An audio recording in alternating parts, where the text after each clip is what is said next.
Hello and welcome to Jrock's Babylon. I am your host, Jason Jrock Houston, and our guest for tonight is Pariah. Are you the singer, Quinn? Yes, yeah, vocals. It's technically a solo project, but I have some homies who come and shoot the videos with me and will be performing as well. Quinn McGraw. Now, Quinn, you were the mystery man of the hour, and the reason I say that is because I got to be honest. Until your wonderful publicist Jamie sent me a press release on you, I never heard of the band, and so as I like to do, I go on social media and try to do some research on who I'm going to interview. Very little I was able to find. Now here's the interesting thing. Like I was telling Jamie, and I got to tell you this the first thing. Um, it's interesting because you just released your first single, Pendulum, and I told Jamie, I think you went with, you chose a great track because it's quite a bombastic track. It gets people's attention and it leaves them, which you always want to do, leaves them wanting more or to hear the next thing. Yeah, I mean, that was definitely the idea. It was like come out the gate swinging as hard as possible with the first one. Yeah, yeah, and again, even when I went on your Facebook page, not a whole lot of it, and so like to me, I'm looking at that, and I know you're fairly new, but yet it seems like okay, this guy is coming out with his first single, and yet he seems, correct me if I'm wrong here, seems like he likes to have a little bit of mystery to what he does. Is that correct? Yeah, somewhat. Yeah, I guess it would depend, like the angle I'm taking with the brand and how I want to approach the actual execution and delivery of the project. But Yeah, yeah, yeah. I've been in bands for years, so this is a fresh project to most people. But for me, this is like 15 plus years of everything Yeah. kind of accumulated into one thing. And it's funny, what I was able to pick up just scrolling the Facebook page because, again, before you came on, I was talking to your publicist Jamie, and I was telling her, Jamie, I think you should really encourage Quinn to continue posting those great little videos that he has up there because, again, they're not your typical like long videos where people are just like a 15-minute video just goofing off or whatever. You're just it's kind of like a little sneak preview of whatever. Hey, I'm just coming here to say hi. This how you guys doing. But and I was telling Jamie that they're really professional looking films, and she said, well, it's funny you say that because he knows a lot about social media. He's in the social media business and he knows that stuff. So again, with before I even talked to you, I was able to pick up on that. Yeah, yeah. I mean, it definitely comes with the territory. I work with a bunch of other bands, so it helps. I've had many swings at bat at this point. Yeah. And now, again, like you said, this is a solo act. So again, I always love to ask people to tell the story behind the band's name or the project's name. In this case, because usually I know that's one of the hardest things to do. And again, Pariah. Before I even heard the music, I'm just like, okay, it's got to be loud, it's got to be aggressive. I mean, what a name to come out with, and it does get people's attention. Yeah, yeah. I mean, the story behind it was mostly trying to find the word or phrase that I could to encapsulate just how I've felt, not only for most of my life, but also what this project really meant for me. And for me, it was like I've spent so much of my life trying to fit a mold or belong to something, and nothing has ever felt quite right. So, Pariah for me was both stepping out into something and essentially just claiming that this is the home I want to build for myself, and then inviting people to come along for that. Yeah, kind of Yeah, like an outcast. A pariah could also be, like that monster. He's freaky. Nobody wants him yeah, around. Yeah, right. Yeah. yeah, And it's definitely that. It's like it's coming from both of those angles. It's like unapologetically being myself in that aggressive, sometimes outgoing way, but then also, yeah, just embracing the fact that I've always kind of walked between a lot of worlds for most of my life. yeah. And it's interesting in talking to you because, again, the name Pariah it says a whole lot. I dig the fact that it says so much with just one word. Just a one word name as opposed to like some crazy name.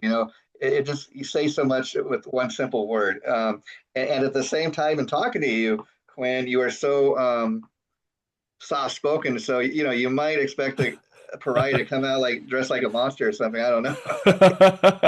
Yeah, I get all my aggression out of my music, so I'm pretty yeah, you really reserved do. when I'm Yeah, not behind that type of mic. yeah, and again, you seem like to be you're a very expressive, very creative guy. I say that because I dig the fact that I do this myself when I post pictures or whatever. I like to kind of be descriptive and put something rather just post a picture so people know why I'm posting it or whatever. And you get quite descriptive. Like I wrote some of your quotes down. Like it says, let's see. Pariah, like you said, you told your publicist Jamie that when she asked you, what is your story? You said, well, Pariah is my comeback in a word, or actually, Pariah is an ongoing story. Mm. And that's Yeah. kind of what you're saying, kind of and then I read a couple other things where you're like, the pendulum is, that swinging thing where between trying to live your dream and then wanting to give up on it. Yes. Yeah. And actually realizing that you just can't walk away no matter how hard you try. Yeah, yeah. Yeah. And so talk a little bit about that. I mean, how did you get to this point? Like, as far as like most people, like I imagine you said you've been in many bands. Was it ever when you were in these other bands, like did other people have more control of what was being written? Were you not as involved, and you always kind of thought, well, if I had my own thing, I don't have to worry what anybody else thinks? Yeah, I mean, definitely a little A and a little B. I've been in bands since I was like 15. I'm in my mid 30s now. And I would say that a lot of the dynamic I have found within bands that I've been a part of is I'm the guy who's always willing to work harder than any other person in the Yeah, room. And yeah, a lot of people don't tend to match me there. And so uh, that can create a lot of friction and where it feels like I'm the guy who's just dragging everyone to the finish line. So it kind of hit a point where it's like, well, if I'm doing this anyway, I'm yeah. just going to do it for myself. And then I'll have hired guns and friends come in and help me do the rest. But this way I can at least set the pace and not really be at the mercy of other people, which is like bittersweet too, Yeah, yeah. because yeah, it's like, cool, I have free creative control and I can do all the things I want to do. But then it's like, now I have to fund the project by myself and bands are not cheap. But So it's like yeah, pros and cons. you know what they say about that.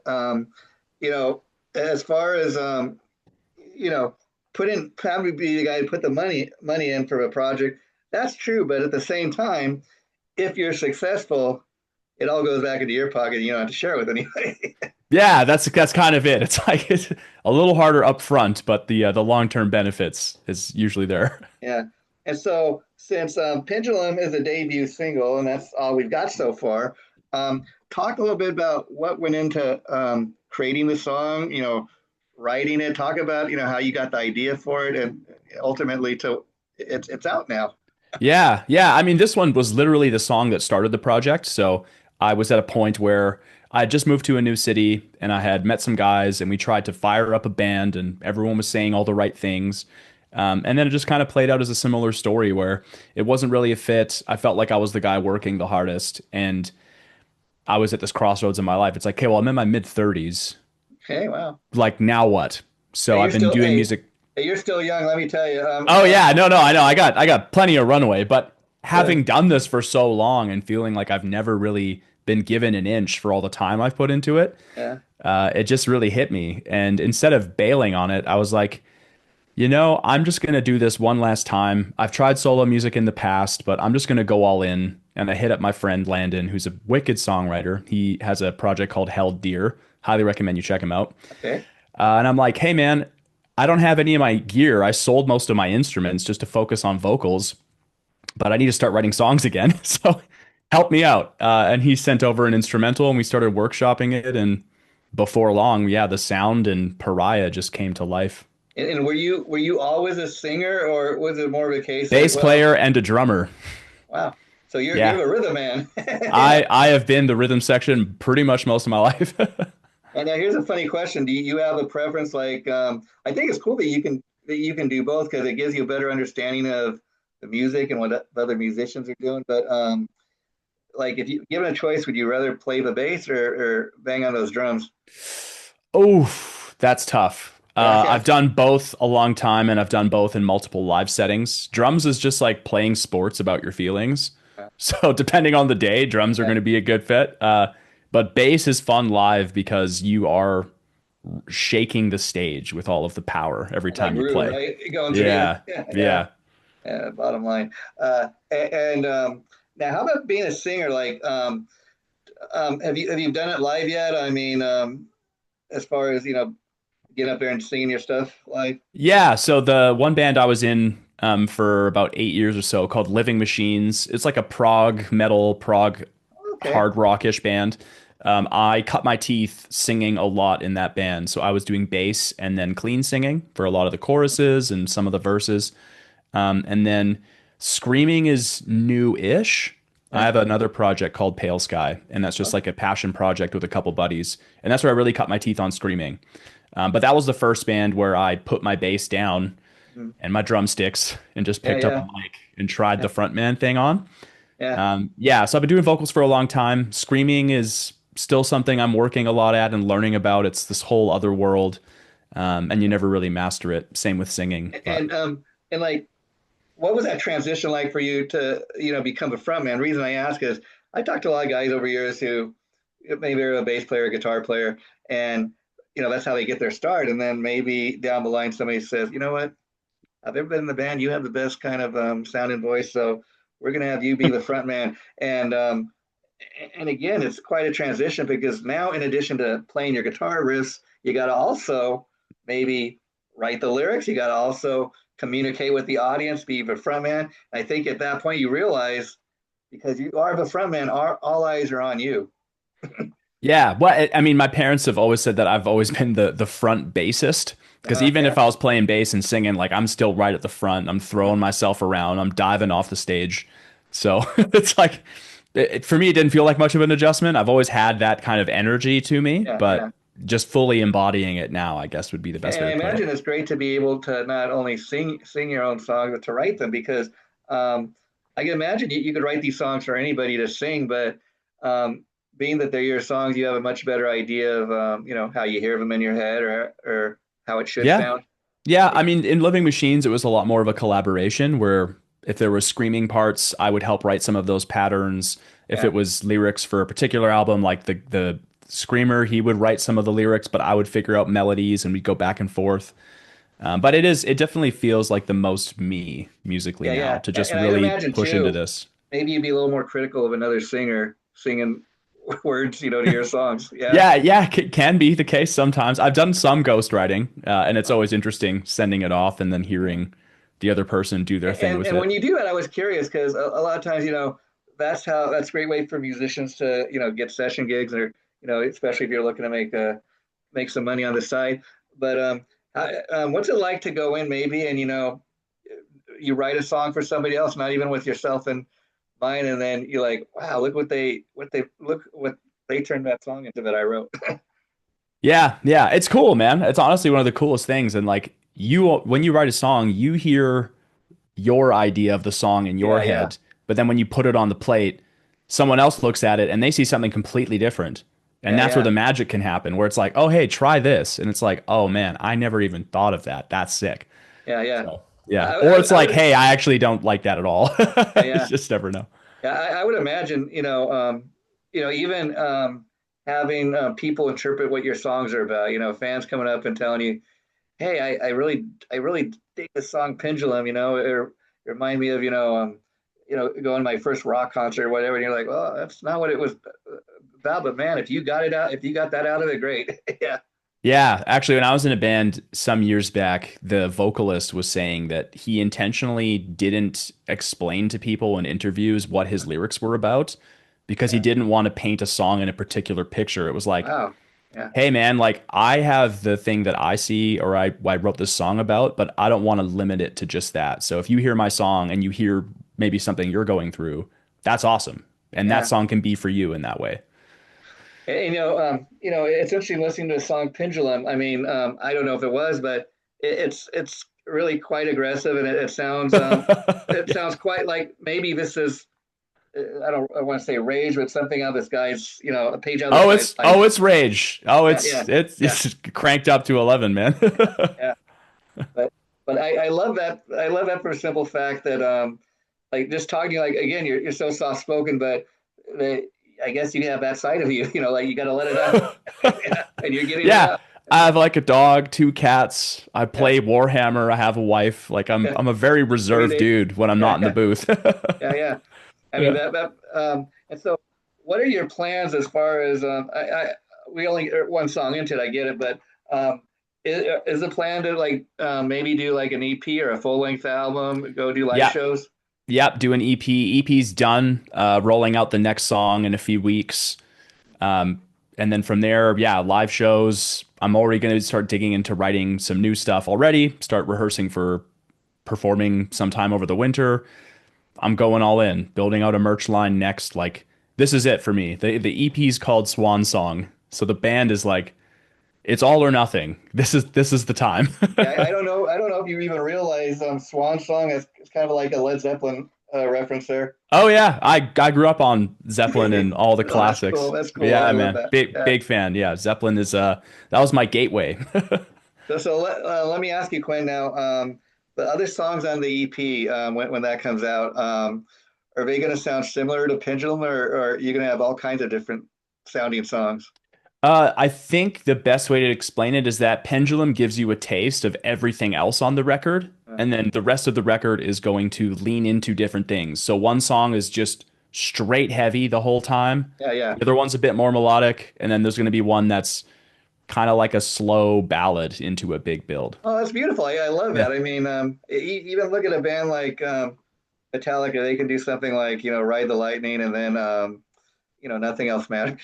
Yeah, exactly. Yeah, and like I really like playing in the dynamics because I don't always want to write stuff that's just pissed for the sake of being Yeah. pissed. Like I feel sad, I feel all kinds of things, so I don't want to just limit myself to that. Yeah, I dig that because again, it's interesting. You've just put out the one song so far. That's all we've got. So again, you're still kind of, I guess, trying to find your sound, Hmm. for Pariah. And I dig the fact. That's why I asked that is because I dig bands that have more than just one sound. There are certain bands like Slayer that the guy's got that growl and he just does what he does vocally, but They kind of made the genre, so what can you yeah, expect? yeah, yeah. But what I'm saying is, like you'd be very surprised if Slayer ever put out a power ballad. You know what I'm saying? Yeah, very true, very Yeah, true. yeah. Yeah.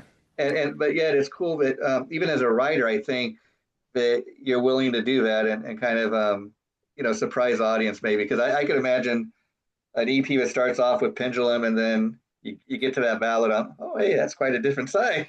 Yeah, actually, I think the people will feel most surprised when they listen to the last track on the album because for 2 or so minutes you're like, is this the whole song? Like, Yeah, is it? And then it'll pivot, but yeah. and it's like wow I didn't see that coming from a band called Pariah. Yeah. Yeah, Um, man. so how would you describe again I'm asking because I've heard the one song but um, so you're aware of other songs. So how would you describe the overall sound? Like, would you call Pariah a metal band? Would you call it progressive? What would you call it? Yeah, I would say I live somewhere in the space of alternative metal and Okay. post metalcore, which is like the Sleep Tokens and Loathe, the newer Architects stuff, some Uh, later North Lane. It's like it's not metalcore, which is the Killswitch Engage and that more oh, traditional okay. sound. Yeah. Um, it's it's just like modern metal with a bunch of other stuff in it. So do you have a home? I see you have a little studio there. Do you have a home studio where you record this stuff at? Yeah, I engineer all my vocals, I mix them, and then I also write a bunch of the post production and synths and ear candy and things like that. So like, do you have a set group of guys that come in and record on everything? Do most of the instrumentation? How does that work? Yeah, so I've worked with a couple writers. So one guy is Landon Taylor, who did Pendulum, and he also did the last song, Swan Song. And then my other friend, Alex Sevigny, who plays in a bunch of different bands. Planet Killer is one of his main projects. Oh. He wrote the second song and the third song. And then they just send me a riff salad, and I'm like, hey, this is dope. This is the chorus. Yeah, yeah, Double yeah. this, remove this, add this part in, and I play structure and arrangement. Then I throw vocals over it, and we ship it off to get mixed. Wow. And so where are you with releasing the EP? When do you think that might happen? Um, it's probably going to be either end of the year or early next year. Well, I So, say this way. Yeah. If you have it out at the end of the year, what a great Christmas song Yeah. or something. And Yeah, totally. if not, what a way to kick off a new year. 2026. Can't wait. Absolutely. Yeah. Um, and then as far as doing live shows, once you get to that point, have you given any thought to like who's going to be in the band? Is going to be the same group of guys? Or do you have, depending on where you are, have Completely different guys, actually. So I live in Edmonton in Alberta in Canada. And oh, then okay. I have two friends here, Bronson and Mikey. They're the guys who were in the music video who didn't Okay. write Pendulum. So I have a whole village of dudes who are That's working on the cool. project. They'll be the live band for sure. I like that. And that's interesting. So growing up in Canada, you're probably, well, you're obviously a lot younger than I am, but I'm just curious, did you ever hear of like, did they have much of a rock scene when you were growing up? I mean, when I was growing up, they had bands like, Helix and Triumph and Rush. Those were big Canadian bands at the Yeah, time. my mom saw Rush live twice. She's from Montreal, or well, Uh, just outside of Montreal in Quebec. When I was growing up, they had like 5440, Matchbox 20, Bare oh, Naked Ladies, those types of bands. And then when I was more of the going to shows age, Alexis on Fire was one of the bigger bands at the time. yeah. Again, I will say this, Quinn, having just heard the one song so far. Like I said, very bombastic song. I urge people to check it out because it does like it's like, man, I can't wait to hear the next song. I think when people Thanks, hear man. that, they're going to want that, want the next song. But that's pretty cool. But it's hard to kind of like say I can't sit here and say, oh, he's trying to be the next Megadeth or whatever. So my question is, you got a great original sound, and again, I'm basing this just on one song, in the fact that I can't say that you sound like another metal band out there. Is that something you set out to do, or just kind of happened? It just kind of happened. I mean, I've been writing songs for years, and eventually you write stuff that just feels like you, and you're not trying to write it to be a particular thing Of or course, yeah. appeal to anybody. I, And yeah. you'd hope for that anyway. You don't really want it to sound like the next Megadeth or whatever, but No, we already have Megadeth, so yeah, like, why bother? exactly, yeah. Although I hear he's getting ready to retire, going on a farewell tour next year Yeah, in I kind of saw them in wild. 2008, actually, years back, and he was awesome. They were so Yeah. good. Yeah, in fact, that's kind of a story I heard about him. But years ago when he formed the band, originally he was a guitar player from Metallica. Metallica, Yeah. and he originally wanted to have a singer from Megadeth, but he couldn't find anybody to sing his songs the way he wanted them to be sung. And so his Oh, manager crazy. said, "Hey, Dave, have you ever thought about being a front man?" And it might not have happened if it wasn't for that. Yeah, no kidding. Yeah, that's kind of. And so where you said you're from Canada, right? Yeah. Yeah. Well, that's fun. So, well, is there anything else you'd like to say to the folks, Quinn, before we wrap it up for today? Um, just appreciate anyone who's going to take the time and go check it out. If it's not your cup of tea, I still think there's going to be something in there for you. Yeah, I yeah, think there's a little bit of something in there for everybody. that's interesting. Well, Quinn, it was great getting to know you today. And like I said, I'm going to have this up later tonight. I'll be sure to send you the link. Feel free to share it. And I'd love to have you back as you release more music. Cool. I appreciate that very much, Jason. Thanks for having me, man. Hey, take care. Bye bye. Cheers.